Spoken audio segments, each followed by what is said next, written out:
This episode is brought to you by HASA. Liquid is clearly better. Liquid chlorine is the highest purity, works immediately, has no added cyanuric acid or calcium, and it will leave your pool safe, clean, and clear. And by the Bottom Feeder professional grade battery powered vacuum system. It sucks to clean pools, so cleaning pools sucks less. Get $100 off with code DVB100. This episode is brought to you by Skimmer, the #1 pool service software in North America. With Skimmer, you can streamline your schedule, grow your revenue, and keep your customers coming back with 5-star service. Whether you're a one-person operation or an established team, Skimmer is your partner in success. Visit getskimmer.com/poolguy to try Skimmer for free for 30 days. The Pool Guy Podcast Show. The Pool Guy Podcast Show. The Pool Guy Podcast Show.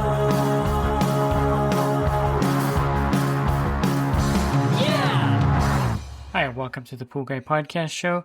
In this episode, it may be obvious what I'm talking about here, but I think it's always good to hear it and maybe reevaluate your pool route. If you have any of these pools on your route, you may consider dropping them, switching them off your route. And I'm going to talk about pools that you want to avoid on your pool route. Are you a pool service pro looking to take your business to the next level? Join the Pool Guy Coaching Program. Get expert advice, business tips, exclusive content, and get direct support from me. I'm a 35-year veteran in the industry. Whether you're starting out or scaling up, I've got the tools to help you succeed. Learn more at swimmingpoollearning.com. The first one maybe is not as obvious as you think, and this is a pool that has a difficult customer. Now, everyone has to deal with tough customers, and if you've ever been in line at Walmart returning something, invariably you'll have someone in front of you that's really angry trying to return something, yelling, screaming, going a little ballistic, and hopefully it's not you, that person that's doing that, but basically you are going to deal with all kinds of people out there, and it's your choice really if you want to spend time dealing with someone difficult. I feel like life's too short. There's so many nice customers out there and nice people to do business with that I wouldn't waste time with a difficult person. Now this can fit into many categories, and I'll go over some of the ones that kind of bug me. The first one is the one that's overly picky, and this is someone that's always questioning everything you're doing. They may even message you saying that there's still debris in their pool after you were there, or the pool doesn't look quite right. They look at it, it looks kind of cloudy. All these kind of things add up to a very difficult time, and this is the kind of person that you eventually want to get off your route. And I'll go over some easy strategies later to remove people from your route. The other one would be the person that's really doesn't want to spend money on anything. I don't know exactly what you want to call this person. You know, someone who is kind of frugal and they don't upgrade their equipment. They don't do anything to improve their pool. Every time you send them a bill with something that's not in a monthly service, they question it. Again, these are the people that kind of bug me, and everyone has a different tolerance. So you may tolerate this person more than I would, but anyone that over scrutinizes the bill, won't do anything, or is always looking for a bargain and is reluctant to spend any money at all on their pool is someone that I avoid, because you're going to have a lot of problems upgrading equipment, charging for parts. Everything you're going to do is going to be met by this wall of not wanting to spend money. There's a funny parable of a miser that was saving all his gold. He lived in a ramshackle house. He would, not eat very well, not dress very well. So he would bury his gold in his backyard and just kind of, live like a miser, even though he had all this gold. And one day his gold got stolen, and he just went crazy crying and bellyaching about how all of his money's gone. And his neighbor said, well, it doesn't really matter if someone stole it or not. You weren't using it anyway, so you're no worse off. And that's basically how I kind of look at these customers that won't buy a new pump or won't buy a new filter. And usually these are customers that have a really large bank account or salary, and they have plenty of resources, but they just won't part with their money.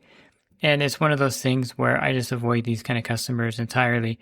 I had this customer one time when I was doing their pool, and they were just new in the country, and they asked me, where do people usually keep all their money? Do they keep it this is literally what they said.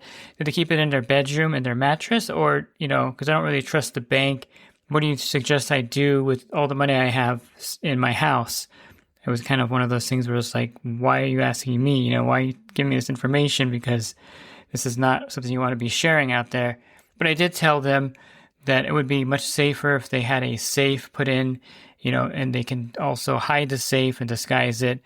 It's one of those things where some people do have a lot of money. And by the way, these customers were not cheap in any way. They were really, really good with their money. But I thought it was kind of funny that they came out and were asking me, like, because they don't trust the banks in their country. And a lot of countries don't have the same banking system where it's protected. The government can come in and take their money out of their account, and there's no recourse. There's no FDIC insurance in a lot of these foreign countries. So we're kind of spoiled here that if something happens to your bank, you have your money in there, you're insured up to $250,000, I believe is what they raised it to. So it's really nice to be in America. I just went on a little tangent there. I'll get back to problem customers. Another one is the customer that just is not responsive. This bothers me just as much as the customer that's overly picky. This is the one that you message, you text, you call, you want to get approval for something, you want to get your monthly service rate paid. You just want to get a hold of them, and they just never return your messages. They kind of ghost you, and once in a while they'll send you a message randomly out of the blue, and you know that they exist. They're still alive, I guess, at that point. But those are the ones that really bug me, and there's a whole bunch more I can add to this list. All to say that you want to avoid certain customer personality types because you can avoid them eventually once you start building your route. Now, of course, when you're starting out, you're taking every customer, every pool you can get until you get established. And you're going to learn a lot about customer relations, dealing with people as you start out. And you're going to learn a lot about the pools you want to avoid on your pool route in the future. Let me talk a little bit about those pools you want to avoid. The one I'll start with is not one that you may think of as a problem pool, but there are pools out there where the builder kind of goes crazy. They kind of do whatever the customer wants, and you're left dealing with the consequence of this. Now, this could be anything from them putting in like 5 water features with 4 pumps, or putting in a really complicated valve system where 2 pumps control 6 different returns, and you have Sean Desirs, you have side jets, and they're all controlled by these valves. It could be a real headache figuring out where to put everything or what position to put them. It could be an infinity edge pool with 2 systems, or with the equipment really far from the pool. Any of these can be a little bit of a headache. The other problem you're going to run into with these crazy builds is someone who builds a pool where you can't access part of the pool. Maybe there's rock formations on one side and there's no way to brush or clean one side of the pool. Or there's other weird things about the pool where you're kind of limited to one side of the pool or 2 sides of the pool, and you can't really clean the pool effectively. You'll get some of these, especially in Southern California, where the pools are just kind of wild, and the builder doesn't care because he built it, he's gone, and now you have to deal with all the extra valves and extra pumps and all the rock features and kind of jumping and dodging stuff at the pool. I've actually fallen off a rock formation section of a pool into the pool. It was kind of embarrassing, but it's one of those pools where one side were these rock formations. I had to get over to brush the pool. Never liked doing that, and I did slip and fall into the pool. So those can be not only hazardous, but they can be annoying when someone builds a pool where access is a problem, partially on one side of the pool, or things like that really kind of bug me. And those pools you probably don't want to keep around if you really have to, put on extension poles and kind of brush one side of the pool, or kind of do gymnastics, I can say that word, to get to the other side of the pool. Another type of pool that you may want to avoid, and it may not be avoidable in your service area, but fortunately in my area of Southern California, there aren't too many large pools. I consider anything over 30,000 gallons a large pool. Well, 25,000 gallons, I would say, would constitute a pretty large pool. Now, the weekly maintenance is not a problem in a large pool, technically. If the equipment is the right size and everything is fine, you're really not going to have any problem with these large pools. But if you're forward thinking, like I am, or I learned to be by taking on these pools without thinking too much about them, the problem arises when there's a problem with a large pool. Now, here in my area, we have what's called the Santa Ana winds. It's a really bad problem to have because these winds come from anytime from October through March, and it could be anywhere with gusts of 60 miles an hour. We had winds last year with 80-mile-an-hour gusts. So it's going to be something to consider with a large pool, because the large pool is going to fill up with a ton of debris from a windstorm versus a 10,000-gallon pool versus a 35,000-gallon pool. So that's the problem that's inherent in a large pool, is that when there is a problem, if the pump were to die and then the pool were to get algae in it, brushing a large 35,000-gallon pool with a 6-inch algae brush to kind of get that stubborn algae off is backbreaking, time-consuming, and really annoying. And you're going to question, why in the world am I doing this gigantic pool? I'm just going to get rid of it and get 3 10,000-gallon pools to take its place. Because when there is a problem, algae or a windstorm or heavy use, then you're going to really have to suffer and deal with this. And it's really much harder, and it takes a lot longer to turn a large pool around than a small pool. And a large pool can get away from you very quickly. It can get an algae bloom that's like no tomorrow, and it's really hard to control. Or you're going to be cleaning the debris out of the pool for like 4 weeks, trying to get this pool cleaned up.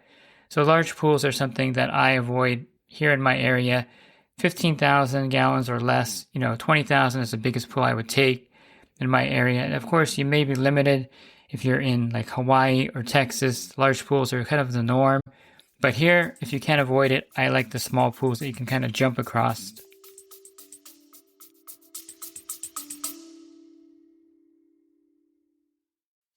And the Pool Guy Podcast Show has teamed up with UPA to bring you affordable, reliable liability insurance starting at just $64 a month. Get up to $2 million in coverage, and the members of my coaching group get an even lower rate. Protect your business and your peace of mind. Sign up with UPA today by clicking the link in the podcast description.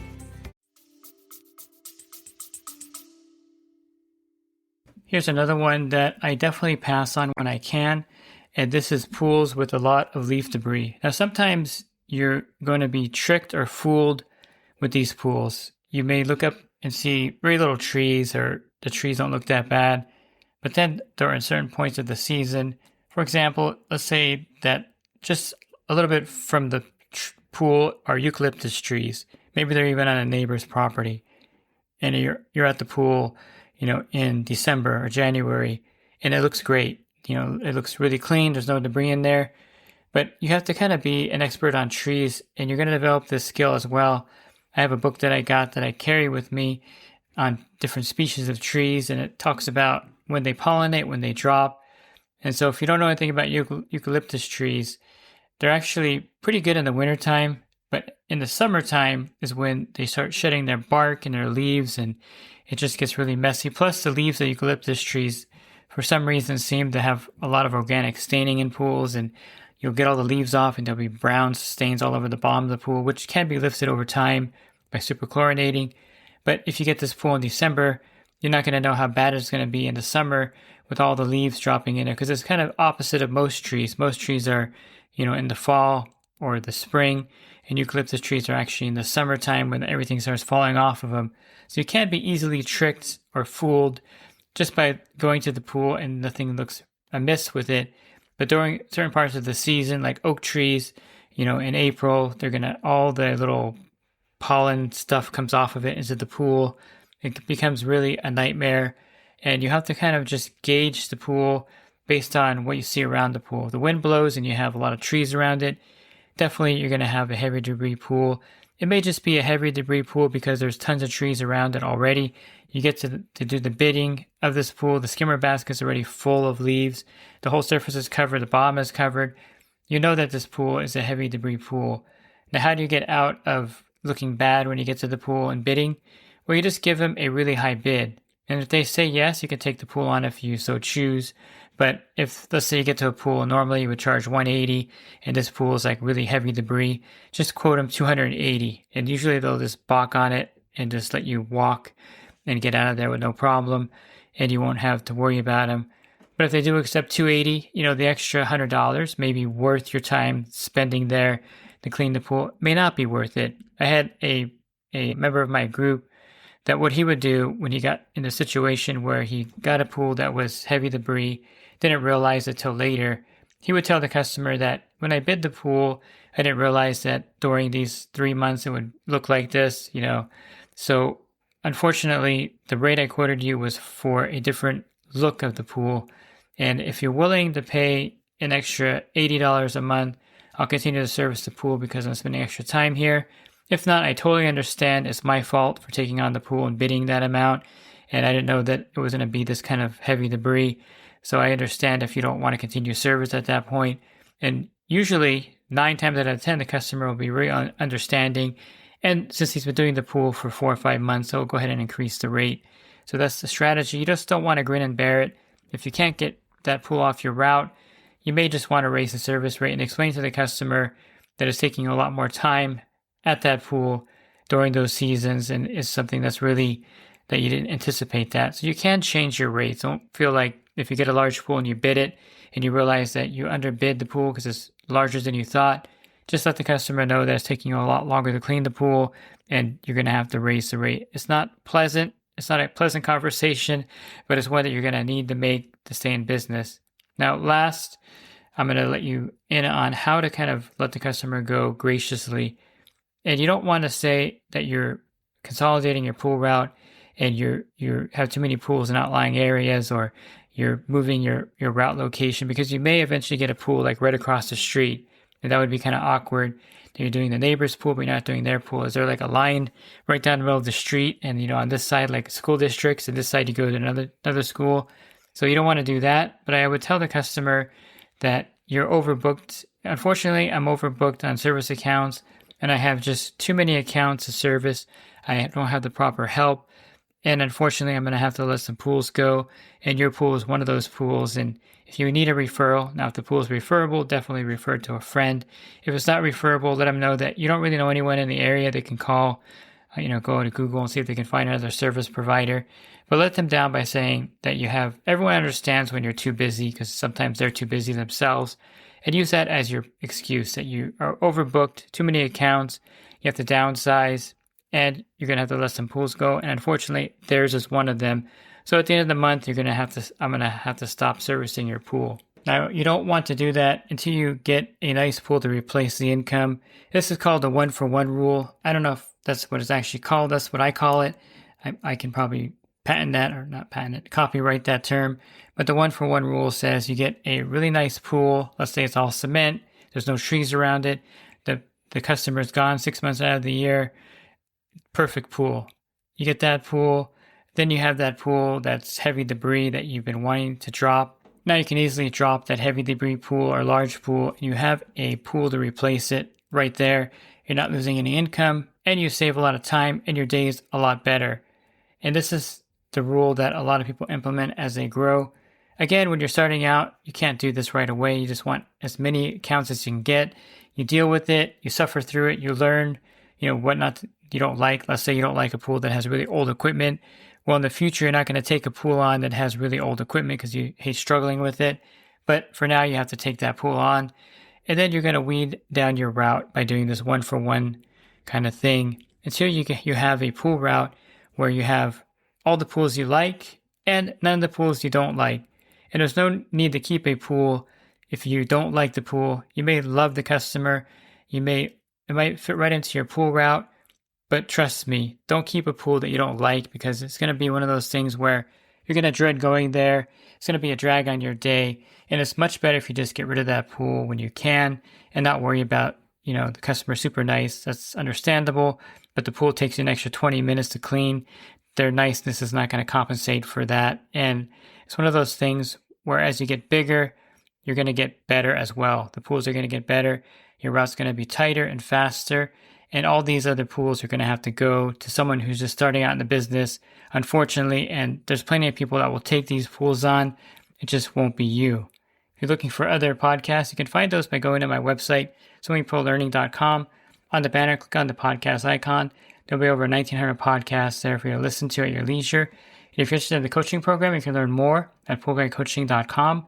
Thanks for listening to this podcast. Have a great rest of your week. God bless. This episode is brought to you by HASA, providing products that deliver clean, healthy water for every aspect of everyday life. The bottom feeder battery-powered vacuum system, portable, powerful, and only weighs 12 pounds. And Skimmer. Get Skimmer, America's #1 pool service software. Podcast listeners can try Skimmer for free at getskimmer.com/poolguy.